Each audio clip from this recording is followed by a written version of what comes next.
Evening, folks. How are we doing this fine day? We're back again for Wednesday, chapters 8 to 10 today. I've kind of been thinking about how to the best bit to read, because trying to break it up into 5 days is actually pretty tricky, because some of the chapter lengths are some are long, some are really long, some are very, very short. So initially I looked at doing 3 chapters for 5 days, because there's 15 chapters. Actually, that doesn't really work. So I have a sneaky suspicion that we'll finish the book tomorrow, which is absolutely fine, because I can read something else, which is also fine. So I've got plenty of books. There's plenty of Roald Dahl books, actually. Hi, Zoe. I've got a huge, nearly dropped them, huge Roald Dahl collection, and some of his rhymes, which are quite funny as well. So plenty to get through tomorrow. I know SEO Trot's quite a small book. It's tiny little book. If you, I could read all of that in a day, in a session. So that's a possibility. That wouldn't be across 5 days, it's too small. So I might read that on Friday. So if I might change the event so that it says something different. Hi, Jacob. Nice to see you back again, buddy. So yeah, very quick update. The page has gone very well again. And the competition's gone great. Lots more entries, which is amazing. So please, if you're thinking of doing some writing, or parents, if you want to try and encourage your children to do some writing, then please do send it my way when you're finished, and I'll be happy to try and read out as many, or the winners of those categories as I can. It'd be nice if afterwards, I could read out any other particular ones that were really good. It depends on the quantity of how many we get sent in. I'm hoping, I guess, that we have lots of stories from around the country and around the world. But we'll see how it goes. We'll see what that deadline brings us. So, thank you for coming back. Hi, Rebecca. Good to see you again. And Erin and the girls. I'm hoping that we, like I said, we'll probably finish the book tomorrow, and pick up something else on Friday. Yeah, I've got my drink ready, my sugary drink to try and, well, I don't need to be kept awake, actually. I'm very awake, but yeah, so we're on chapter 8, I believe, and it's called The Brown Hen. Excuse me a second. Let me just...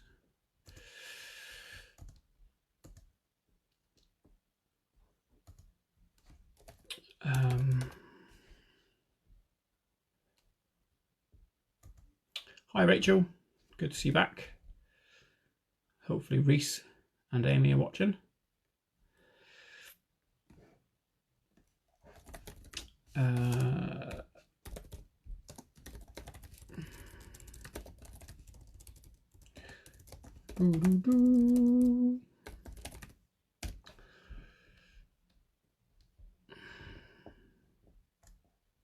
Hey, there's Elliot.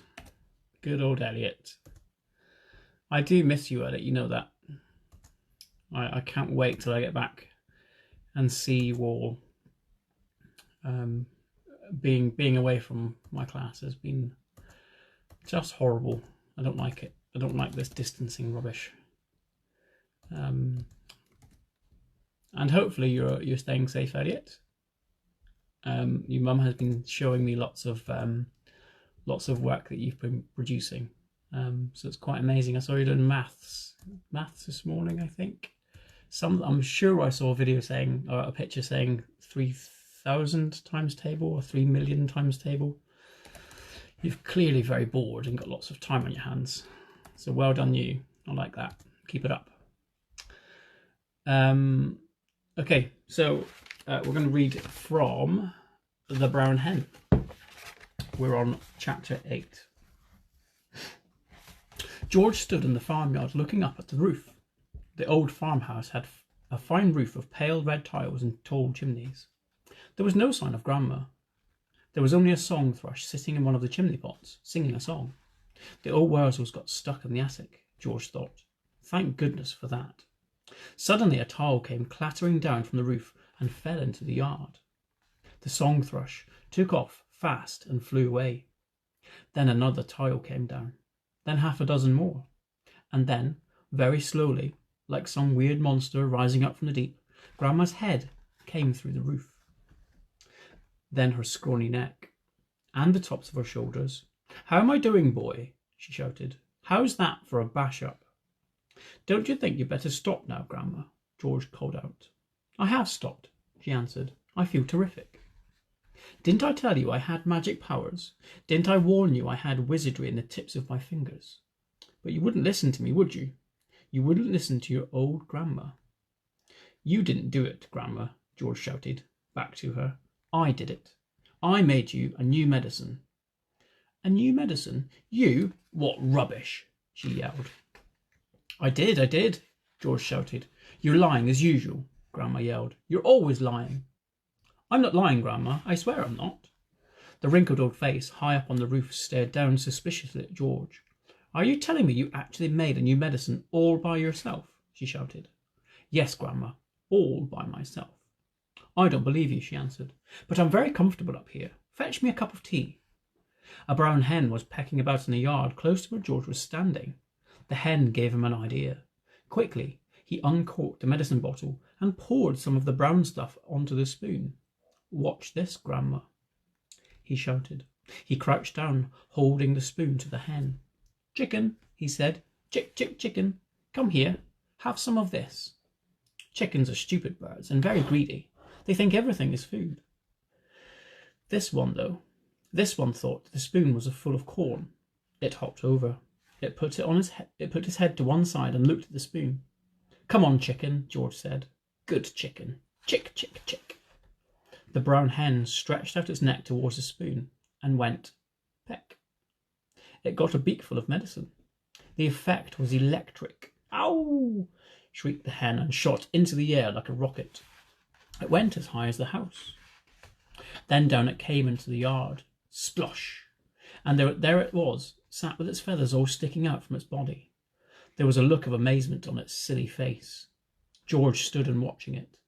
Grandma up on the roof watching it too. The hen got to his feet. It was rather shaky. It was making a funny gurgling noise in its throat.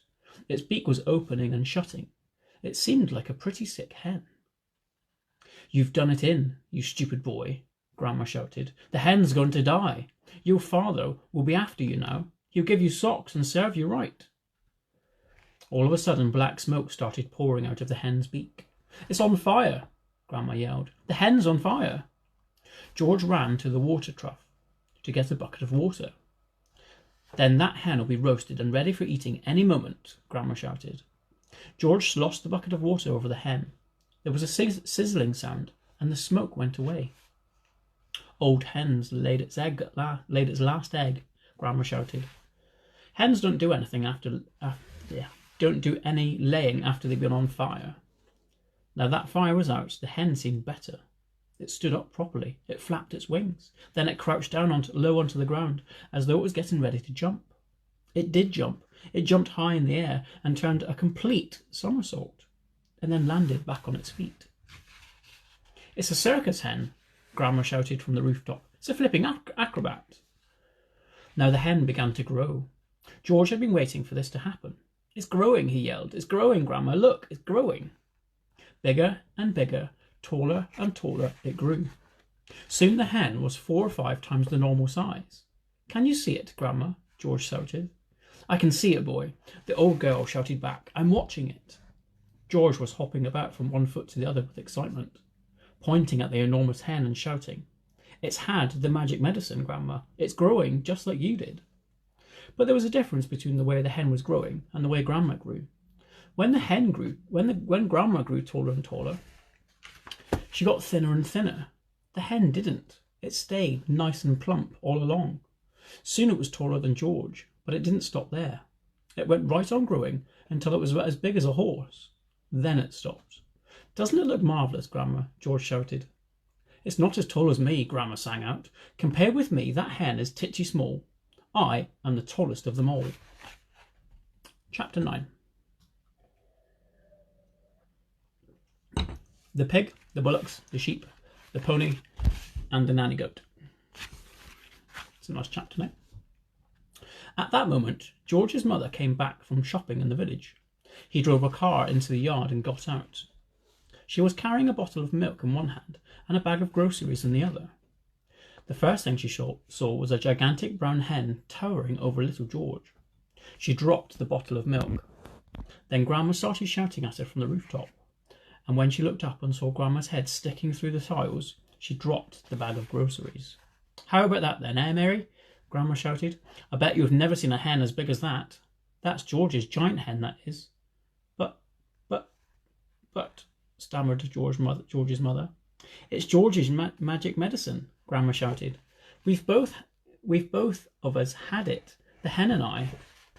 "But how in the world did you get up on the roof?" cried Mother. "I didn't," cackled the old woman. "My feet are still standing on the floor in the living room." This was too much for George's mother to understand. She just goggled and gaped. She looked as though she was going to faint. A second later, George's father appeared. His name was Mr. Killiecrankie. Mr. Cranky was a small man with bandy legs and a huge head. He was a kind of father to George, but he wasn't an easy person to live with, because even the smallest things got him all worked up and excited. The hen standing in the yard was certainly not a small thing, and when Mr. Cranky when he saw it, it started jumping about as though something was burning his feet. "Great heavens!" he cried, waving his arms. "What's this? What happened? Where did it come from?" "It's a giant hen." "Who did it?" "I did," George said. "Look at me!" Grandma shouted from the rooftop. "Never mind about the hen. What about me?" Mr. Cranky looked up and saw Grandma. "Shut up, Grandma," he said. It didn't seem to surprise him that the old girl was sticking up through the roof. It was the hen that excited him. He had never seen anything like it. But then, who had? "It's fantastic," Mr. Cranky shouted, dancing round and around. "It's colossal. It's gigantic. It's tremendous. It's a miracle. How did you do it, George?" George started telling his father about the magic medicine. While he was doing this, the big brown hen sat down in the middle of the yard and went cluck, cluck, cluck, cluck. Everyone stared at it. When it stood up again, there was a brown egg lying there. The egg was the size of a football. "That egg would make scrambled eggs for 20 people, Mrs. Cranky said. "George," Mr. Cranky shouted, "how much of this medicine have you got?" "Lots," George said. "There's a big saucepan full in the kitchen, and the bottle's nearly full." "Come with me," Mr. Cranky yelled, grabbing George by the arm. "Bring the medicine. For years and years I've been trying to breed bigger and bigger animals. Bigger bulls for beef, bigger pigs for pork, bigger sheep for mutton."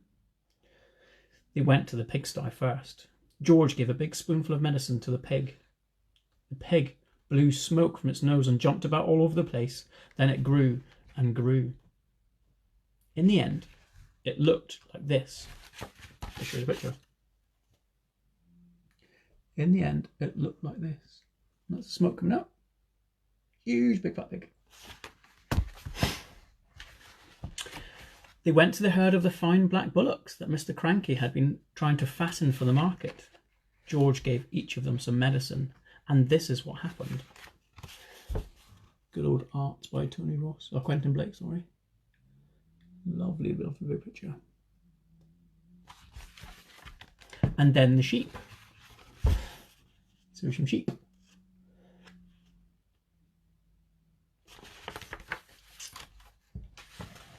He gave some to his grey pony, Jack Frost. And finally, just for fun, he gave some to Alma, the nanny goat. I'll show you 2 pages there. Hopefully you can see those drawings. I love the artwork by Quentin Blake. It's brilliant.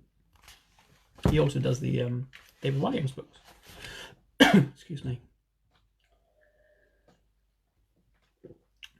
Oh. Chapter 10. A crane for Grandma. A crane for Grandma. Grandma, from high up on the rooftop, could see everything that was going on, and she didn't like what she saw. She wanted to be the centre of attention, and nobody was taking the slightest notice of her. George and Mr. Cranky were running around and around, getting excited about the enormous animals. Mrs. Cranky was washing up in the kitchen, and Grandma was all alone on the rooftop. "Hey you," she yelled. "George, get me a cup of tea this minute, you idle little beast." "Don't listen to the old goat," Mr. Cranky said. "She's stuck where she is, and that's a good thing too." "But we can't leave her up there, Dad," George said. "What if it rains?" "George," Grandma yelled. "Oh, you horrible little boy, you disgusting little worm. Fetch me a cup of tea at once, and a slice of currant cake." "We'll have to get her out, Dad," George said. "She won't give us any peace if we don't." Mrs. Cranky came outside, and she agreed with George. "She's my own mother," she said. "She's a pain in the neck," Mr. Cranky said. "I don't care," Mrs. Cranky said. "I'm not leaving my own mother sticking up through the roof for the rest of her life." So in the end, Mr. Cranky telephoned the crane company and asked them to send their biggest crane out to the house at once. The crane arrived 1 hour later. It was on wheels, and there were 2 men inside it. The crane men climbed upon the roof and put ropes under Grandma's arms. Then she was lifted right up through the roof. In a way, the medicine had done Grandma good. It had not made her any less grumpy or bad-tempered, but it seemed to have cured her all of her aches and pains, and she was suddenly as frisky as a ferret. As soon as the crane had lowered her to the ground, she ran over to George's huge pony, Jack Frost, and jumped onto its back.